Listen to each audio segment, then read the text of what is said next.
Hey, I'm building and strategizing my 500 grand a year profit consulting business right in front of your eyes because what you're watching right here is a daily video series that follows the exact same structure. So I always start these videos by answering your guys' questions, meaning that inside of the daily updates channel that you run right here, if you go down into the comment section, then I'll answer your question, anything that you have about your business, just like Hamed, Jack, and other great people in here are asking me some questions. And then you can tune back in tomorrow's video, and then you can get an answer to your question. It's a pretty cool flow. Then I run you through business stats, which is basically just me documenting all of my numbers in public, or everything from my social channels, and also how much money the business is doing. Because right now I'm currently trying my very best to strategize on how I'm taking my consulting business to 2 million a year. Over the last 2 years, on average, my business has done 500 grand a year in profit. It's been ranging everywhere from like 30 to 100 grand a month in between. Last November, it kind of broke at 92K because I have some very strict rules for the business in terms of operating at 80% margins, only called 3 days a week. I don't take sales calls, and I don't plan on hiring a big team, because I've actually already hit the 2 million a year mark in my first business, but it was done in a way where I didn't really enjoy it. So yeah, welcome. What we start off with is questions, of course. So we head into community, and then I find a comment that I haven't interacted with. So like, for example, Hamad's comment here. Then I read it out loud, and then I answer it, and hopefully it is useful to you watching as well. So hey Fred, in the last 2 days a lot happened. Will be long. First I'll tell you the situation and then the questions. I had 4 clients at 4 grand a month each, and in the last month, 2 of my clients who had a SaaS product sold their business and are now going to take a break from content for over a year or something. They don't want to do it for now. And the third one of them got ill. He was sick for a long time, but now it's serious, and left the content and everything in his business. Damn. A lot happened in just 2 weeks, and my revenue went from 15 to 18 grand per month down to 4K per month. I got all my clients through outreach and recently started a personal brand on X and LinkedIn, so I'm confident I can build my business back up to 18K in MRR. I'm getting married end of this October. I'm doing it earlier because of my mother and my fiance, and I was like, business is doing great, let's do it. But now it's messed up in 2 weeks. I hear you, brother. So I have 2 months to do as much outreach as I can and get at least 1 client so I can do the wedding, and for a few months spend time in the maintenance phase and then go on a sprint to scale further. I was thinking of documenting my journey, making a video on what happened and then documenting every week on how I'm going to get back, etc. But the thing is, outreach is what I need to do, and that takes time because I re-edit creators' videos and send them as value first in the outreach message, and content takes time.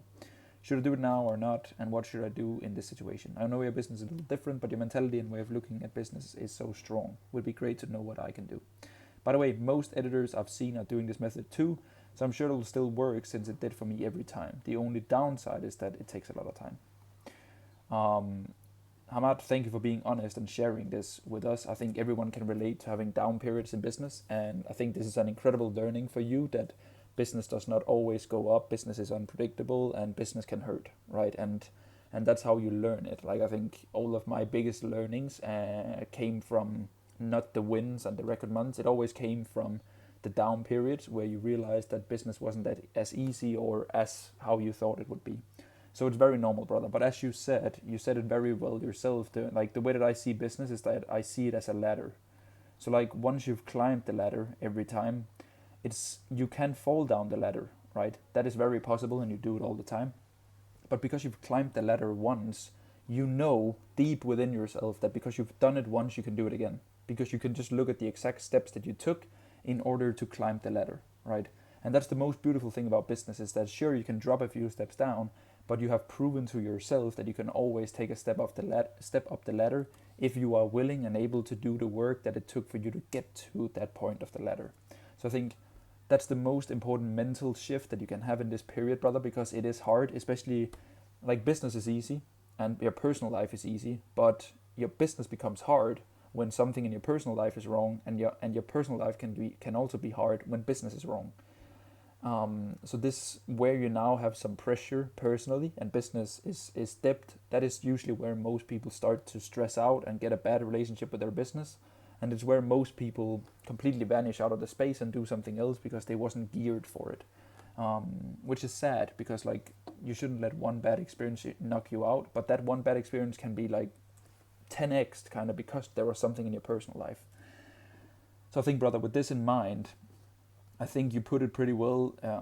I think So like here, I was thinking about documenting my journey. If I were you, brother, I would. If I had a short-term stress factor in my life, like something personally with like that required money, like a wedding or moving into a home or a kid or whatever it might be, I would pull the lever of the shortest term cash as possible. Meaning that in your case, brother, it is outreach, re-editing others people content, and getting as fast as possible back to your standpoint. Unless there was something about that business or offer that you didn't enjoy, then it's a good opportunity for you to change things now and redo your business.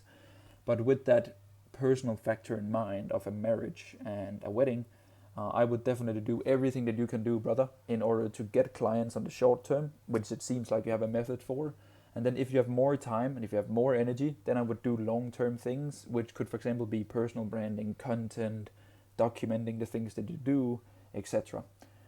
Because I think documenting what you're doing in public is great, but I think, brother, your skill set is like it's video editing, it's content for people. You're an agency, so I think the your way of documenting and building your brand, the documentation part of the brand, would be more for like consulting clients. So like you showing people how you get from 4 to 15 grand a month back to 15 grand a month.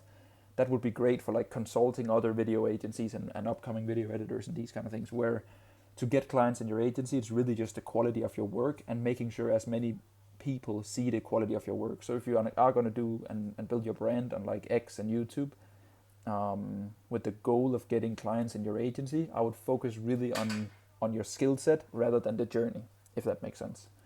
So yeah, brother, like you'll get through this. Don't worry. The only stress factor is just like this, right? It's the 2 month period, because if you didn't have that thing in the back of your mind, then it wouldn't be no problem because you would just get back on track, right? But I think, brother, like one of the core skill sets of business is understanding and accepting which season that you're in, and then playing the game accordingly to that season. So if the season is short-term cash because now you have a lot of time, you need the cash and you need to get back on your feet, then you do everything that you can. If you have strong cash reserves, if you're in a good peace of mind, then you might take a step back on acquisition and then build better product, build better brand for long term, add another offer, another venture, or whatever it might be, because you were in a great peace of mind and stability with cash flow and cash reserves and your personal life. So it's so important that you can pull these levers, you know. So I think, brother, that's what I would do if I were you. I hope it makes sense. You'll get through it for sure. Seems like you're a great guy, good at reflecting, good work. So yeah, brother, now it's just, you'll get this feeling of you want to build the brand and these kind of things, but if I were you, just like get back into the dirty work that you know will get you back on track. So good luck, Hamad. I'm wishing you all the best. I'm excited to hear how it goes. Then we have Jack. Hey Fred, as per my last comment, I've started my own version of this series with a slight adaptation, 2 a week to begin with, to get used to it. Good idea. Just a small note here before we get into the question. I think a lot of people, they burn out in content creation or just anything long term in their business because they set the expectations too high. So let's say Jack here told himself, I want to upload every day like Fred. And then he does 5 videos a week, but then he still feels like shit because he told himself it was every day, and therefore he's not continuing. So it feels like a loss because you set the expectations too high, and then you never really get to see the result of this daily update series or whatever project it might be in your business.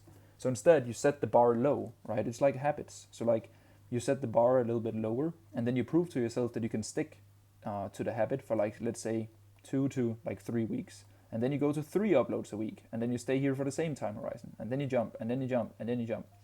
And this is the best way to build any good habit long-term inside of your business. So like good decision making here. So my question for you this time, Fred, is that you've got a creative director on your team. My fiance and I are traveling around Europe for a year next year. Congratulations, that is great. And she's coming into the business full-time in that role. I'd love to know how yours work. What the creative director role actually covers, roles and responsibilities, how the two of you work together day to day, what he does and what he doesn't do. Do you keep hold of the scripting yourself? Do you batch and record 1 day a week? Anything along those lines would be a big help. Thank you. Great stuff. Let me run you through it, Jack. I think I've learned so much from having a full-time creative director. I think it's been one of the best things ever for me, both because Toby, my creative director, was the perfect hire and fit into my company and with his skill set and him as a person. but also because it pushed me a lot out of my boundaries when it came to content creation, and it removed a lot of limiting beliefs for me in terms of how much I could actually create and get done if I just had the right guy on my team that helped me with all of the things that drained me.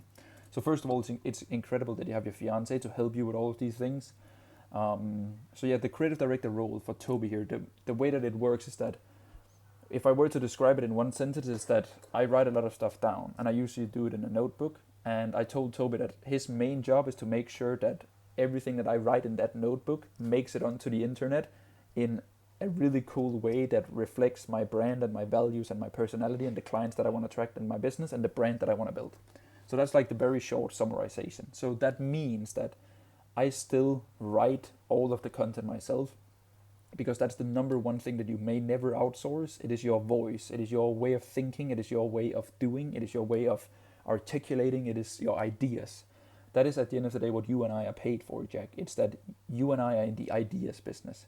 Because before people buy me and Fred's Inner Circle, before you can buy something in this world, you have to buy into something, meaning that they buy into the thought process or the idea of a digital coffee shop with a menu card that is a lean, profitable consulting business, long-term, great clients, fewer clients, but better clients. So when they've bought that idea, then they buy Fred's Inner Circle. Just like you, Jack, you sell the idea to these entrepreneurs with ADHD that it's probably a good idea to understand my brain better. It's probably a good idea to increase my focus. It's probably a good idea that I use ADHD as a superpower rather than something that holds me back, right? And then they buy your one-on-one. Because your one-on-one, brother, is just, it's a feature rather than a benefit, all right? Now I'm just rambling. But that's the most important thing for me. It's that I write everything, and then Toby kind of like he takes care of the recording, so he records everything. Funny enough, he's a cameraman. A lot of my videos are interactive, meaning that it requires multiple camera setups or like an overhead camera or different locations and planning out like B-roll shots of the intro and these things. So yeah, his responsibilities now is that he takes care of everything on Instagram. So he takes raw snippets from YouTube videos or specific Instagram reels that we recorded. And then I have an editor, or like Toby has an editor, we have an editor on the team that Toby manages that edits all of the reels, and Toby uploads both on main profile and then also on trial reels. So he uploads one on main and then like 4 to 5 trial reels per day. So Instagram runs completely without me having to look at the uploads. If I want to do Instagram stories, I do that. For YouTube, we upload 2 videos a week, and we usually have 1 to 2. We usually do 3 or 4 videos in one shoot. So it's typically 2 shoot days batched together. I found it a lot easier to be on camera for 1 to 2 days in a row rather than 2 to 3 times per week, because it fucks with my flow. My most important thing in this world is being there for my clients and innovating for my clients and for my own business. And I can't do that if I'm constantly in a state of recording or filming. Then I become more of a creator than an entrepreneur, and I'm not really interested in that. So I like batching my content personally. So yeah, he takes care of all of that basically. And yeah, we have a meeting every Monday where we plan the week with terms of like which content is getting out, what YouTube videos are coming out. Then I can kind of like plan and adjust my messaging and my email and LinkedIn and the things that I write myself.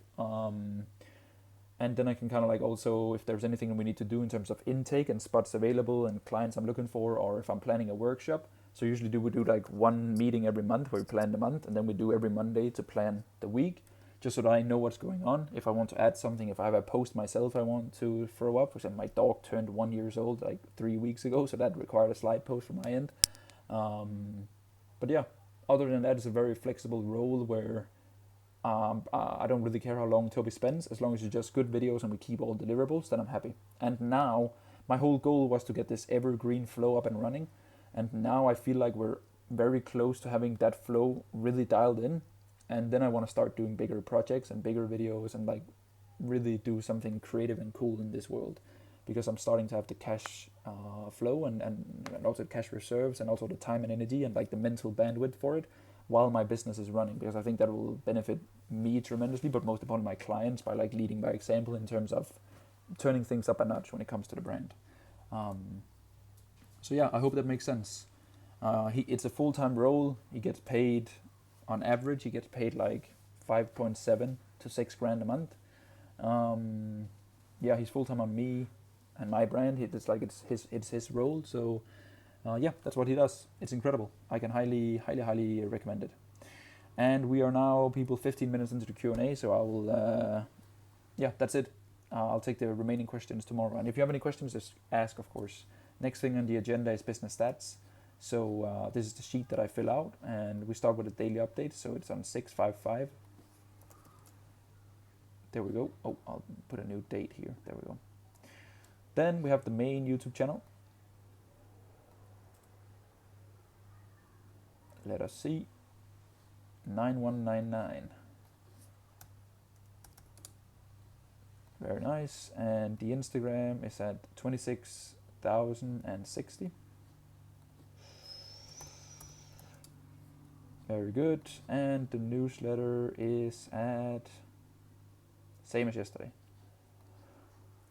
I want to find a way to promote and grow the newsletter a little bit more, so I'm a little bit unsure there. But then we of course also have the Stripe, and we track the yesterday. It's in Danish, as you can see, because I have a Danish business.